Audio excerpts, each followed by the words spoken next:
Sa East Timor, banggitin mo lang na ika'y Pilipino at ngiti ka agad ang isasalubong sa'yo. Nagkalat kasi ang mga Pilipinong misyonaryo hanggang sa kaloob-looban ng East Timor. At nung nagkagulo, sila ang naging tagasangga at tagapagtanggol ng mga inaapi. Sabayan ang ating correspondent na si Ed Lingao sa isang eksklusibong paglalakbay sa East Timor.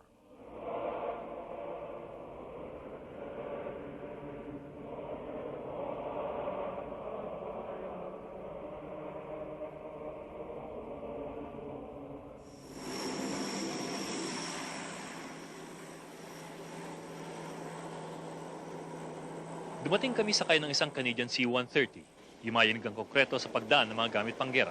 Saan ka man lumingon, puro makabagong baril, eroplano at helicopter.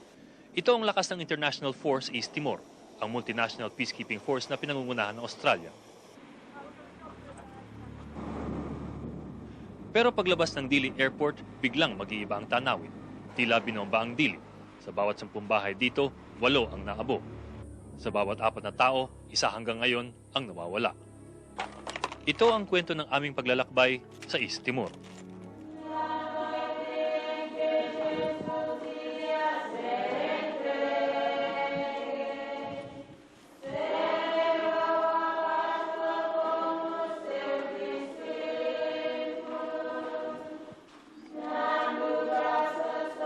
Ang mga krus ay nagkalat na parang buhangin sa tabing dagat. Sinabog ng sigwa na rumagasa ng 2.5 dekada. Sa tansya ng mga NGO, 200,000 katao ang nasawi sa madugong gerang sibil mula 1975. Ganun karami rin ang ngayon nawawala matapos magwala ang mga milisya noong nakaraang buwan. Sa Dili lamang naubos ang bahay, halos lahat ng tao nagtago sa bundok. Sa huli, ang pagsilang ng pinakabagong bansa sa Asia ay pinangunahan ng pagkasira nito. As you can see from travelling around East Timor, very much of the commercial infrastructure has been destroyed. So there is probably a barter economy. Mula Pilipinas, 6,000 kilometro ang biyahe namin hanggang Sydney. 3,000 kilometro naman hanggang Darwin, ang base ng Interfet. Mula Darwin, 1.5 oras lang hanggang Dili. Medyo tumahimik na ngayon sa Dili, pero nariyan pa rin ang panganib. Binalaan kami na huwag mag-ikot na mag-isa, lalo na paggabi. May mga ulat kasi na lulusubin ng milisya ang Interfet. Nung nakaraang buwan lamang, ilang periodista ang napatay dito at ilang beses na nagkasagupaan ng Interfet at ang milisya. Kahit ang mga babaeng sundalo ay may dalang armas. Sa press office sa Dili, may kababayan. Dito ka pa rin? Iilan lamang ang mga Pilipinong periodista na nagsadya sa East Timor. Halos lahat pa ay para sa mga Foreign News Service. Nagtataka sila kung bakit hindi binibigyan ng importansya ang East Timor ng Philippine media. Sabi nga nila, mas malaking storya pa ang hinagpis ni Anjanet Abayari. 2.5 weeks. 3 weeks. 2 more weeks. Coming. Hindi ba kayo uwi na? Siyempre, uwi na. Pero trabaho eh. Ngayon pa lamang nagkakakuryente rito at magbabaon ka pa ng sarili mong tubig. Folding bed lang ang tulugan at kailangan mag-ingat sa malaria. Wala ka halos masakyan, kaya't mag-arkila ka na lang ng motor.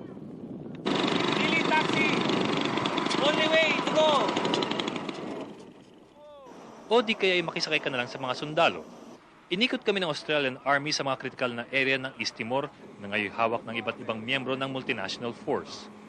At tapos hindi pansinin ng mga karapit bansa ang East Timor na mahigit 24 na taon. Ngayon bigla sila nagdagsaan dito kasama ng Pilipinas, ang South Korea at ang Thailand. 70 kilometro mula sa Dili ang bayan ng Baucau na matinding nasalanta.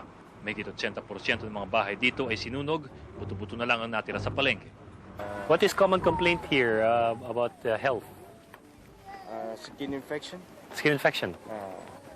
respiratory tract infection, gastrointestinal tract infection, Yes. Tuberculosis, malaria. Sa Los Palos naman ang South Korean Army. Matindi ang disiplina rito. 2 araw pa lamang sila, nag-iensayo na ng Taekwondo. Mahigit 16 na bansa ang sumali sa Interfet upang sugpuin ang nagwawalang milisya. Girl, has there been any trouble lately in Dili? Lately? No, not really. I think the Interfet forces have made Dili fairly quiet now. Tagasalba ang turing ng marami sa Interfet. Agad kapansin-pansin na tuwang-tuwa ang mga Istimoree sa pagdating ng Interfet at sa pag-alis ng milisya. Pero ang hindi alam ng marami, bago pa man pumasok ang mga sundalo ay may nauna nang sumikat sa East Timor, ang mga bayaning walang baril mula sa Pilipinas. Wanted press dito sa East Timor. Doon sa West Timor. Si Father Rolando Fernandez ang binansagang most wanted priest sa East Timor. Matagal na siyang hinahunting ng mga miyembro ng milisya. Bakit daw kayo hinahanap? Siguro dahil sa nagpupuslitaw ng mga hinahunting.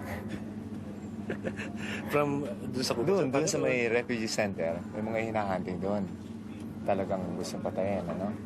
Sa refugee center? Oo. Sa Kupang? Lalo na yan, yung mga UNAMED workers, tapos yung mga CNRT leaders. Yan, ano? So, pag pupunta sila sa akin, sabi ko, sige, tayo muna kayo. I-arrange natin yan. Malaki ang papel na ginampanan ng mga Pilipinong misyonaryo dito sa East Timor. Mga madre, pare at volunteer, hinarap nila ang mga paninindak ng milisya noong kainitan ng gulo. Kahit ang ama ni rebel leader Sanana Gusmao ay tinago ng mga salisya ng madre sa kumbento sa Dili habang kumakatok sa pintuan ng mga milisya. Si Father Andrew Wong naman, dati kong guro sa seminaryo, ay nagtakas ng 10,000 East Timorese noong kainitan ng gulo. Huli kami nagkita sa West Timor kung saan sinasamahan pa niya ang mga refugee. Isa niyang kasamahan si Father Ramoncito Padilla, isa ko ring dating guro na ngayon nakadestino sa Baucau. Mostly Claricians. They're on the western part. Tapos kami Salesians on the eastern part. Yung mga madre, mas marami. Because we have the Dominican sisters, the Salesian sisters, the Canossian sisters. Yung sa amin, role namin doon, just the presence. Being present to the people. Tapos as translators, we could bring the desire of the people to the authorities, make the authorities aware of our needs and ganon.